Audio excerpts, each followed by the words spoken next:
السلام علیکم دوستو، میرا نام ڈاکٹر اسد محمود ہے۔ دوستو، آپ کیا جانتے ہیں کہ یاجوج ماجوج کون ہیں اور اس وقت وہ کہاں پہ ہیں؟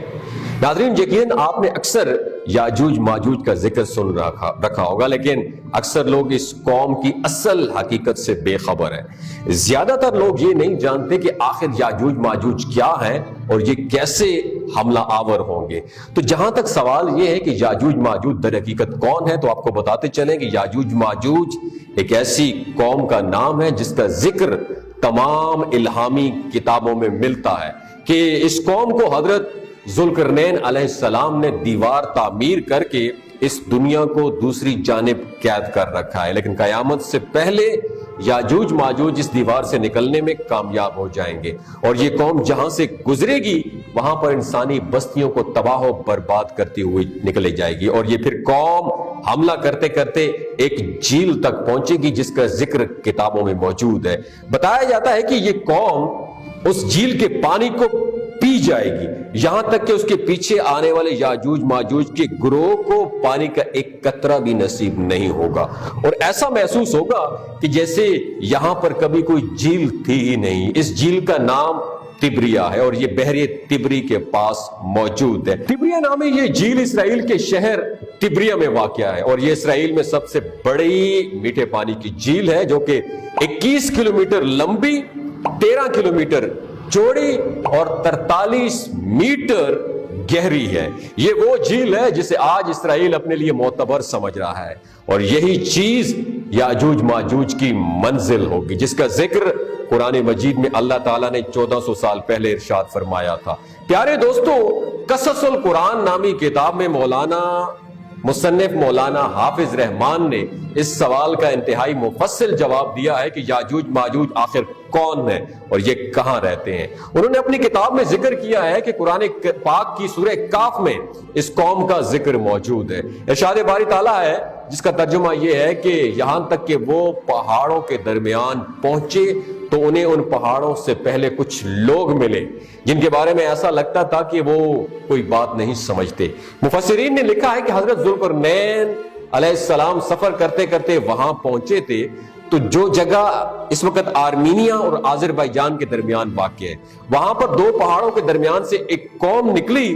جو کھیتوں کو تباہ کر دیتی، مویشیوں کو بے دردی سے قتل کر دیتی اور بستی کے لوگوں کو اپنا غلام بنا کر لے جاتی تھی۔ چنانچہ وہاں کے لوگوں نے حضرت ذوالقرنین علیہ السلام سے ریکویسٹ کی کہ ہم آپ کو کچھ رقم جمع کر کے دیتے ہیں جس کے بدلے میں آپ ہمارے اور اس جنگلی قوم کے درمیان کوئی رکاوٹ کھڑی کر دیں۔ ناظرین گرامی، یہ قوم وہی یاجوج ماجوج کی قوم تھی۔ قرآن پاک میں اللہ تعالیٰ نے اس واقعے کا ذکر یوں فرمایا ہے کہ اے ذوالقرنین، یاجوج اور ماجوج اس زمین پر فساد کرنے والے لوگ ہیں، تو کیا آپ کو کچھ مال کی ہم پیشکش کر سکتے ہیں جس کے بدلے میں آپ ہمارے اور ان کے درمیان کوئی دیوار بنا دیں؟ اس پر ذوالقرنین علیہ السلام نے جواب دیا کہ اللہ نے مجھے جو اقتدار دیا ہے بے شک میرے لیے وہی کافی ہے، لہٰذا تم لوگ میری مدد کرو اور میں تمہارے اور یاجوج ماجوج کے درمیان ایک دیوار بنا دوں گا۔ پھر حضرت ذوالقرنین علیہ السلام نے لوہے کے بڑے بڑے ٹکڑے دونوں پہاڑوں کے درمیان کھڑے کر دیے اور لوگوں سے کہا کہ اس کو جلاؤ۔ جب وہ لال ہو گئے تو پھر ان پر پگھلا ہوا تانبا ڈالا گیا تاکہ لوہے کے یہ ٹکڑے آپس میں مضبوطی کے ساتھ جڑ جائیں اور چکناہٹ کی وجہ سے کوئی ان کے اوپر نہ چڑھ سکے۔ لہٰذا یہ دیوار ایسی بن گئی کہ یاجوج ماجوج نہ اس پر چڑھنے کی طاقت رکھتے تھے اور نہ ہی ان میں کوئی سوراخ بنا سکتے تھے۔ پیارے ساتھیوں، کہا جاتا ہے کہ اس دیوار کی لمبائی 50 میل، اونچائی 290 فٹ اور اس کی چوڑائی 10 فٹ ہے۔ کئی محققین کے مطابق قرآن پاک کی گواہی سے ثابت ہوتا ہے کہ حضرت ذوالقرنین علیہ السلام نے پہاڑوں کے درمیان سفر کیا تھا، اور اسی پہاڑی سلسلے میں ایک جگہ بہت ہی بلند ترین پہاڑ ہے جن کے درمیان میں وہ واحد راستہ ہے جہاں سے آیا اور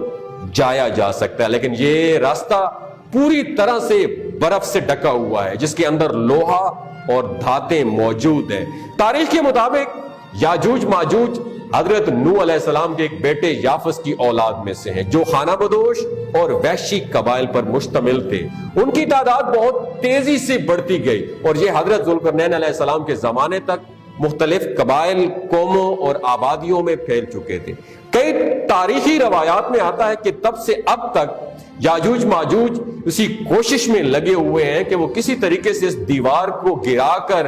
باقی دنیا سے جا ملیں۔ تب سے لے کر آج تک یہ روز دیوار کو توڑتے ہیں، اور جب ان کا سردار حکم دیتا ہے کہ باقی کا کام کل کریں گے تو وہ واپس اپنے گھروں کو لوٹ جاتے ہیں، لیکن اگلے دن دیوار